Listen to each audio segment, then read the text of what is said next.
This is episode 105 of Real Estate Fight Club. Welcome to another episode of Real Estate Fight Club. What is up, Jay Mert? Monica, how are you today? If I were any better, I'd be twins. Somebody else said that to me today. You're literally the second person. What? What does that even mean? That just means there'd be double of me if I were any better. I mean, it would just be just amazing. My mom usually says I'm better than I deserve. I think she gets that from Ramsey or somebody like that. No, you deserve to be even better. That's right. That's right. All right. So how's life? Anything interesting going on in your world? I put an offer in on another house. Starting to collect them, are you? Yes. Not starting. I'm finishing my collection. I'll be at my goal when this one goes through. Oh, you will? Okay.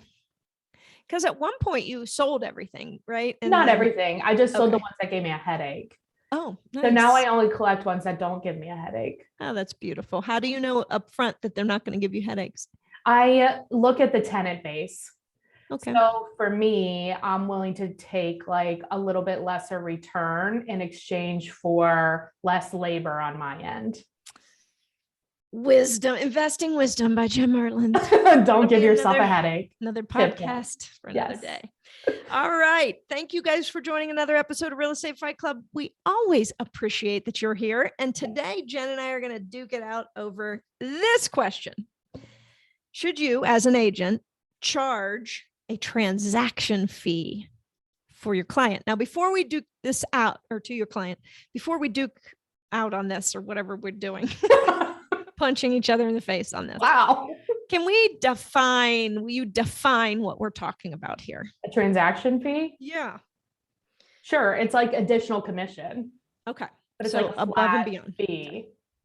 And what is the average transaction fee that you're seeing these days? If I'm seeing anywhere from maybe like 200 to 600.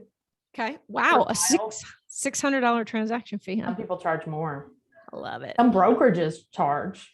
Yes. So this is the something to talk about. There are brokerages. I know one in particular here in Cincinnati that requires their agents to charge it. But then they don't give their agents any of it. I know.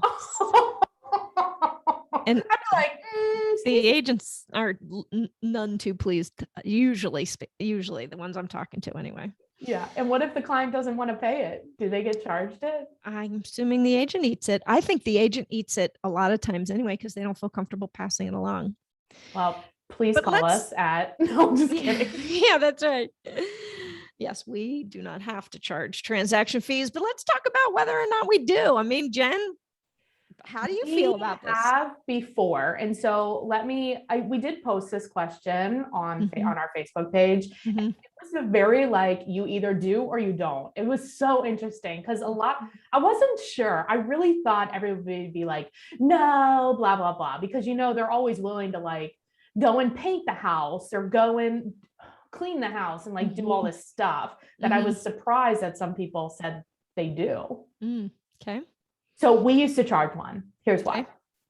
We were a big team. We had 12 people. We had a lot of overhead and we have a lot of requirements, have to keep documents for a certain number of time, have to make sure all the documents, like everybody, right? But we had a lot of overhead. So we were charging $5.95 per file. We were also doing a lot of deals. So even if we only got 50 of those deals paid we could still pay somebody's salary almost, Right. So for us, that's why we did it, because we had too much overhead. Why didn't you just charge a higher commission rate? I don't know. We tried to do that before too, but honestly, the fee went through easier. So that's interesting, because to me, the answer is no. You shouldn't charge a transaction fee. You're wrong. I'm just kidding. This is all part of, the expenses, cost of sale, whatever you want to call it for, yours. And if your expenses and cost of sale have gone up, then you need to start charging more. That's what I always thought. But that's what it is. Commission. It's additional commission. But you're saying it's received differently from the seller or buyer? It is receipt. Usually how they would do it, the title company would put it would be a separate check, but in the contract, it is called a transaction fee of an additional commission. We charge $5.95. Does it run through the broker? Yes. So it's subject to the commission split? Wait. No, it was separate.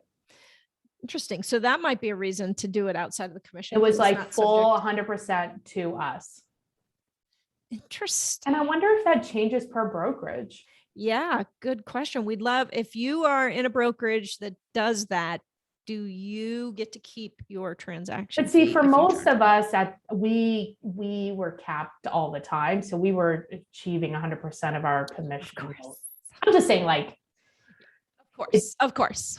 So like, but I believe that when we weren't capped, because it was like a separate check. Mm-hmm. And I believe that was 100% to us, but I'm saying like, that doesn't actually make sense, but I'm pretty sure that's what happened. So let me role play this. I'm going to be the seller. Okay. So Ms. Mertland, if I hear you correctly, you are charging me 6%, and that includes the co-op fee should the buyer, bring another agent. And additionally, your expenses aren't covered inside of that, which I've never heard of before. So you're charging me. This is not what happened. That's not what happens. What happens? What happens? They just say, okay, like they don't ask. Well, then I am going to start charging a transaction. I'm just saying, try it. They rarely ask. Like, how often are you getting asked about commission? I don't get asked very often. I mean, sometimes is it flexible? I'll get that is okay, you say no, right? Yeah. Mm-hmm. So the amount of times you get asked about commission now is equivalent to the amount of times you will get asked about it when you add a fee. Okay. It just doesn't happen. People are used to paying fees. I don't understand why we as an industry don't increase our commission. It's been the same for so long. We've never adjusted it. And now we're just trying to get sneaky ways of, earning more income. I mean, it is and it isn't, right? Like, but if it is something that your brokerage allows to drop straight to your bottom line and you have high overhead, then it's a good way to do it, right? It's not sneaky, it's good business. Well, maybe my commission is just 2% and my transaction fee is $4,500. I think the perception of a transaction or document fee, like think about it. When you go to order tickets online, there's always a fee, always. True. So I think it depends on your average price point. It depends on where you're at. And most people don't ask. Now, the times that we didn't put it on there, it was like we had the buyer and the lender was like, this won't go through on the loan. They can't pay any commission. Got it. So this is only to a seller. Well, we got it through on some buyers too, just not all the time. Okay. It was a little harder on buyers. Yeah. Because they have to pay it. Okay. Now, just out of curiosity, only because you said so, you stopped doing this. So why, if it's such a good idea, why did you stop? Well, why did we stop? We don't have as much overhead anymore. We literally have like no overhead. Smart. So it's like, I don't know. We probably should. Let me talk to Alan. I think you're talking me into it. I think this might be a real estate fight club first or second. I've actually changed my mind on this subject. It's worth a try. Like, here, what's the worst that could happen? Yeah, they say no. And then you say, all right, you know what?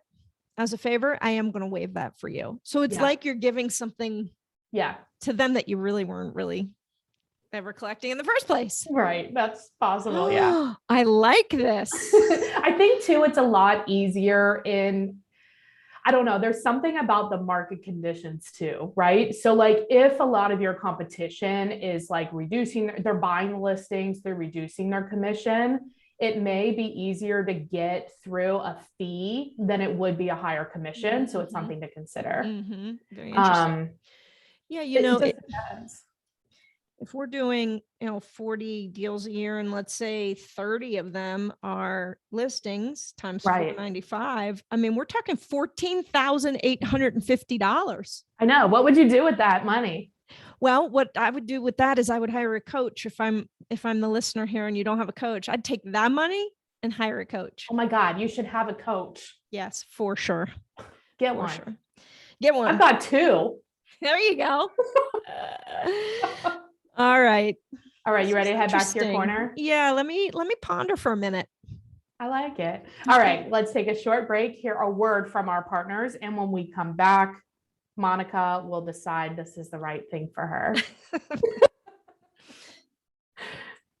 All right, welcome back. Let's get back inside. Oh, let me start over again.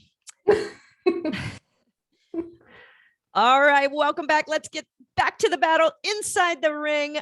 Jen has beat me silly, and I think I've changed my mind because I came into this discussion like, no, it's a cop-out. You charge what you should charge for your commission, and you should be able to defend that and cover your expenses and your cost of sales and blah, blah, blah. And now I'm thinking, I think I'm missing the boat. Do it. Yeah, that's what I like about these discussions. And I hope other listeners are also, as they listen to our podcast, that you are open-minded to change your mind on things, because you never know. Well, it happens a lot on this. Well, sometimes it doesn't, but yeah, you're right.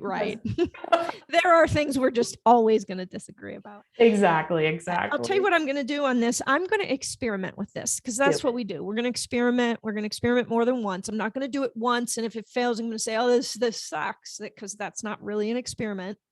Gotta be more than once. But I am going to give it a try, because $15,000 a year, that's something. That's a lot of money. A lot of money. It's a lot of money. And I think, like, if the listeners have like need a mindset adjustment, they should like give us a call and let's talk about it. And figure out what is the right fee for you. Yeah. What if you planned your family vacation around your transaction fees? What if you told your child that if I can make X number of dollars, we'll go to Disney World? Guaranteed, every time you go on an appointment, they will ask you, did you put the money in for or whatever, right? Did you get the Mickey Mouse money? Did you get it? Right? Exactly. That's good. All right. I think that's going to have to be the end of today's battle. If you enjoyed this episode, if you changed your mind like I did, if you have other ideas or thoughts to share with us, please go to our podcast page. That's Real Estate Fight Club Podcast, and let us know. We love hearing from you. Oh, yeah. And if you are interested in joining us at EXP or learning more about it, call us at 513-400-1691. Thanks, Monica. Thanks, Mert. See you next time. Bye.